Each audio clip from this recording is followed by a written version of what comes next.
I saw a book titled How to Talk So Children Will Listen, and that was actually the inspiration for the title of this video. And the topic is how to interact with employees as a manager. A manager needs to be able to talk to their employees in a way that the employees will listen and act accordingly. So, what are the qualities of a good manager that knows how to interact with their employees? A good manager needs to be able to understand the employees that are working for them first. They also need to express their thoughts and feelings clearly. They also need to assert your needs. They should also be able to provide feedback and also receive feedback from the employees as well. They need to be able to influence, not manipulate others. Of course, they need to be masters of conflict resolution. A good manager will also collaborate with others. And lastly, changes are always happening. A manager needs to be able to adapt to changes. Now we will go through the topics one by one. First of all, let's talk about understanding people. What about understanding people? Well, you have to first of all listen to what others are saying attentively. You know what I mean by attentively. You have to properly listen. Not just hear what they're saying. Listen actually to what they mean when they say something. You also need to be able to understand the body language of everyone. Not everyone is going to tell you what they want always. You need to be able to understand what they want by their body language. Also, you should be able to ask questions to avoid any misunderstanding. By asking questions, you can clarify what the speaker is actually saying. This is a little bit tricky one, but with practice, you should be able to sense what the employees working under you are feeling. And lastly, you should be able to decipher the underlying reasons why people act the way they do. These are not easy tasks, but a good manager has all these qualities of understanding people. And then you have to properly express yourself. Since you have understood people properly, now the people need to understand you properly. In order to do that, you need to say exactly what you mean and feel. People should also enjoy listening to you. And the quality of a good speaker is actually explaining complicated subjects clearly. You need to also make sure you don't over-explain yourself. And you should let others ask questions. You're not always going to be clear when you're speaking. So you should let the other person ask questions rather than go on and on explaining yourself. Now that you have expressed yourself, you need to assert your needs. So, asserting your needs means you have to be decisive. By being decisive, your employees will know that you actually mean what you say all the time. And you also need to make yourself heard when your needs are not met properly. But make sure you're always calm. Don't lose your cool when your expectations are not met by your employees. You should also be able to say no to the employees. You don't always want to be the yes man. And with that, you have asserted your needs to your employees. Now, you need to provide feedback. A good manager will let the employees working under them will know whether they're doing a good job or not. Feedback does not mean always criticizing people. First of all, you need to make sure you appreciate and compliment freely to all of the employees. And when you are criticizing, make sure that you are offering improvement points. You should be able to ask for feedback. A good manager will ask for feedback from their employees, not just for compliments.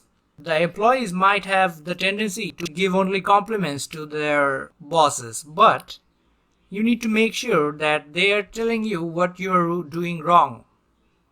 And you also need to make sure that you actually listen to the feedback and follow that. And with that, now you know how to provide and receive feedback. Now, you need to be able to influence others. Well, these are the points of influencing others. The screen might look a little wordy, So let's try to make it a little bit easier. First of all, you need to establish rapport with people before trying to persuade them to do something. Look at it this way. If someone is telling you everything about what to do, you might not listen to them if you don't even know that person at all. But if that person is a friend of yours or an old colleague of yours, it is easier to be persuaded. Now, after you have established rapport with people, you need to explore the point of view of other person first. Before you try to influence others, you need to put yourself in their shoes and try to see what they are. And after you have done that, you need to provide compelling reasons for your viewpoints. Only with properly explained reasons can employees change their mindset and follow what you have been telling them to do.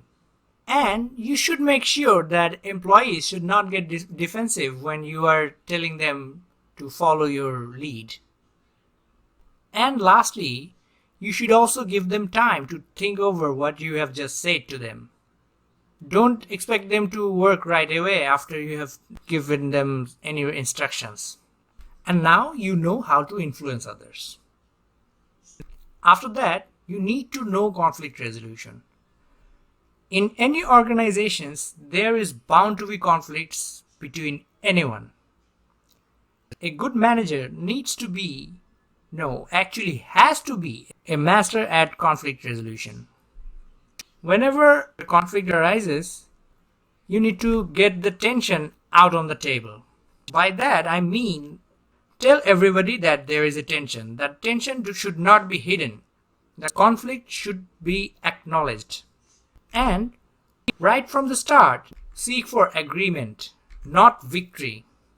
Conflict resolution does not mean somebody has to win. When you reach for an agreement, the conflict is not going to be there anymore. And when you are negotiating with someone, you have to make sure you know about the person. Again, when you know how the other person is thinking, you will be able to reduce the conflict.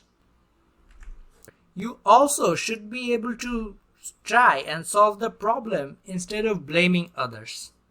It is easy to blame someone for a conflict, but solving the problem should be the first priority of any good manager. And lastly, you need to make sure nobody backs out from an agreement.